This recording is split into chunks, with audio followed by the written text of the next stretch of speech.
Okay, welcome guys. In this short clip, Chris and I are going to nut out a few things about schema therapy assessment that came up when we were writing a book. We've got a new book that's going to come out, we think, about March 2023, a Cambridge Guide to Schema Therapy, with a bunch of folks on it. We've got Chris Hayes, we've got Susan Simpson, Remco van der Wynyard, and Matthew Smout. So we're all on the book. And a bunch of things came up writing the book, which are really interesting, just little fine-tuning things about schema therapy. But this is one of them that I wanted to make a quick video about, which can, I think, fine-tune or sort of hack your schema therapy assessment, and particularly your mode assessment. So I'm gonna make use in this piece of the whiteboard, and I'm going to make use of Chris as well. In this as well, I'm going to ask a few questions to sort of bounce off Chris.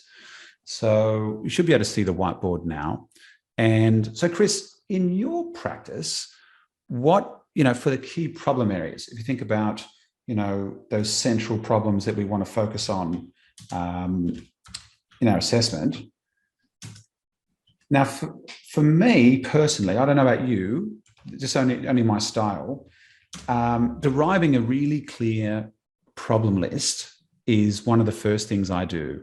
Apart from like a meet and greet and a bit of engagement at the start, I want to get a really clear list of things about what the key concerns are, sort of as soon as possible. So for me, it's almost the first thing I get into. Sort of, hey, what brings you into to make the step of coming to therapy? What are those things that you really want to work on? Yeah, because I remember Arnold Arntz's years ago, he used to talk about the idea of you can't solve a problem if you don't know what the problem is. And I definitely see this in supervision as well. Like people you talk about getting into the bone and the meaty bone stuff of like, it's almost like gnawing on a dog's bone or something, where therapists will kind of talk about past stuff often, and that will happen in supervision. You'll see, oh, well, they were brought up with this sort of problem, this sort of stuff happening as a past. And I'm like, hold on, what do they come to see you for? What are the problems? And they're like, I don't know. I don't know why they're here. They just have this story, or they just have this past problem. Yeah, exactly. So that's what I think too. I think the idea of like, if this was to be really good therapy and you were really happy, then what would be different? And then trying to work around that as well. Totally. So in the book, we talk about, really being very descriptive about what this stuff is. So what is it that they experience that's a problem? Very specifically, either in terms of maybe like a symptom type thing, or even sort of a behavior, if things changed for them, what would they experience differently? So what is it? So I'm going to ask you, Chris, what would be the top 5 things that your clients bring in as a key problem in schema therapy? What are those things you do? Might be relationship stuff, like sort of sustaining and maintaining and entering into healthy relationships. Now, this is a good one because there's a million ways of having a bad relationship. So often with a supervisee, they would come in and say, "Oh, I'm not good at relationships." Okay. That's not too bad. We're in the neighborhood. We know something about a relationship, but what kind of bad relationship? So, is it that I am a domestic violence perpetrator and I control my partner? Yeah, right. Yep. Is it that I don't talk to my partner because I'm detached?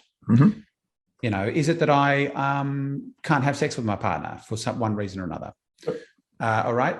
So when I say, so for you, what's the, let's say, an example of a relationship problem? Or entering into a healthy relationship, So being able to sort of. So what would be the unhealthy pattern?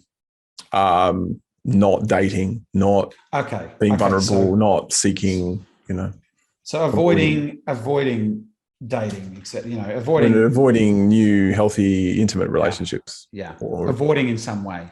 Yeah. Yep. Okay. Great. That's quite clear, isn't it? What's another thing that you tend to get in your therapy come up as a key problem? I tend to get a theme of like compassion to self type stuff. So being so you might want to say a key problem is low compassion and understanding towards the self, for example. That might be okay. Yep. I'll get back there. So there's 2 things there, which is like I usually call it like a self-esteem thing. Does that make sense to you? So something like low self-esteem would be the problem. Yeah. Or low self-opinion or low self-worth, or slash like self-criticism. Yep. Yeah. Yep. High levels of self-criticism. Yeah. Yep. Yep. That's a really common one too. So that's another one. And sometimes around that, it might be quite specific. Like it might be around body image problems. Yeah. So you could be a bit more specific if it was more like that. Yep. That's quite common.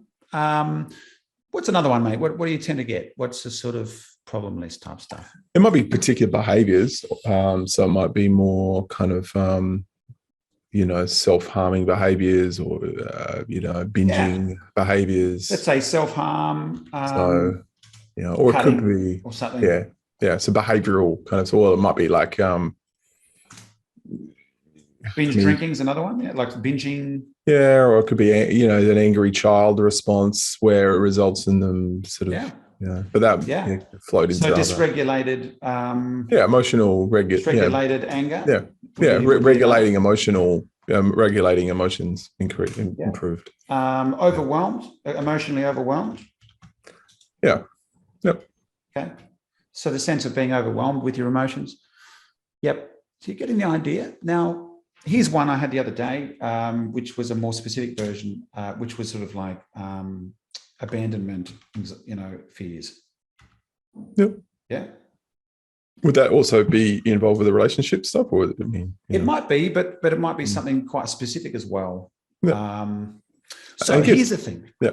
So I guess you got. Sorry. No, you're right, buddy. What are you saying? Oh, I was going to say other things like the other behaviors might be, like working too much or over. Yeah. Like it could be overdoing whatever. Or, it could be sort of burnout. Now, again, there's probably 100 ways of burning out, but it could be burnout, excessive like work too much. Yeah. Yeah. Or it might be burnout, a different version of this, burnout, boundaries. Can't say no to people at work. Yeah. Okay. Does this make sense? Yep.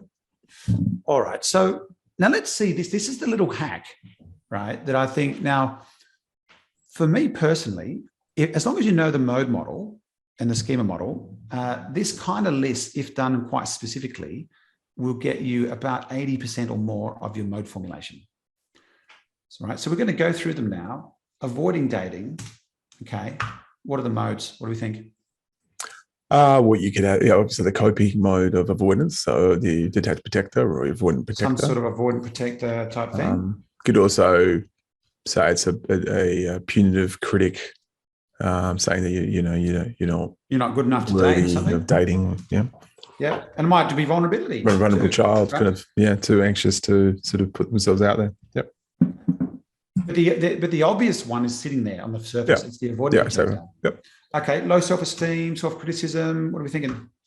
VC and a bit of PC, so vulnerable child, and a bit of punitive critic. Punitive critic, a bit of VC in there. Maybe you can dig, but self-harm cutting. This is a tough one. It can be several. Yeah, that could be all sorts. That could be angry child. It could be vulnerable child. It could be it could be depends on the function. So I think self-soother is a common one, but could be angry child. I look at what you made me do. It could be punitive critic. I did this because I deserve to be punished. So you need to go to assess it. Yeah. But once you do assess it, again, you're going to have the mode. Yeah. Nice. Yep. Binge drinking. We usually think self-soother, but some sort of self-soother or self-detaching kind of thing. Yeah. Dysregulated anger. What are we thinking? Angry child or usually angry child. Could be some sort of overcompensation mode as well. Sometimes could be like bullying attack if it comes with aggression.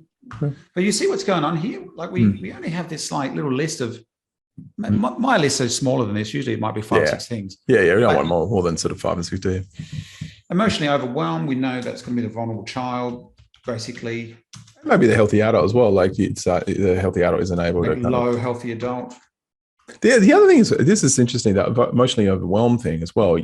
I would talk about some clients, they get angry at themselves or critical of themselves because they are vulnerable. So it's almost like there is a punitive critic that heightens the emotional distress. So, I find that in almost all cases, Chris, because what happens, there's a kind of cycle of dysregulation where there's a primary response like vulnerability or anger. Yep. And then the secondary response is you're an idiot for having those. Exactly.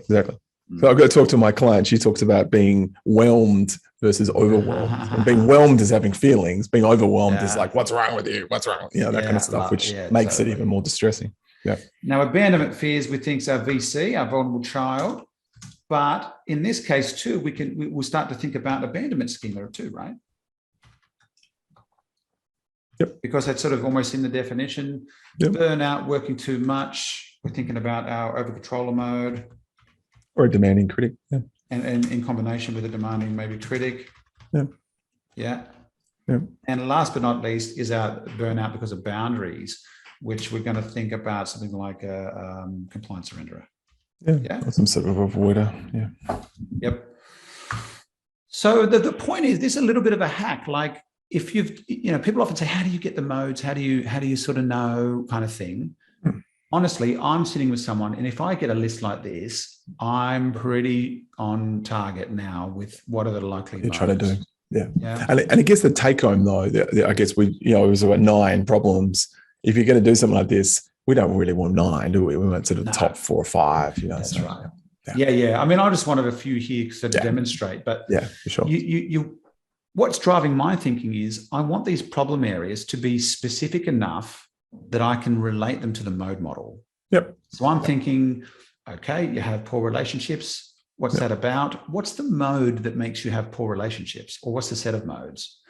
So the information, the description you have about the problem area should give you that sort of vibe. What's the mode that's driving it? If it's too generic, if it's like bad relationships, who knows? That could be all sorts of modes. Yep. Yeah. Great. Okay. Wonderful. That's it. That's our Schema Therapy hack. The hack today. Schema Therapy hack. We're going to keep coming up with some of these, particularly on the run into March. Little bits and pieces from the book, the Cambridge Guide to Schema Therapy. It's going to be out in March 2023.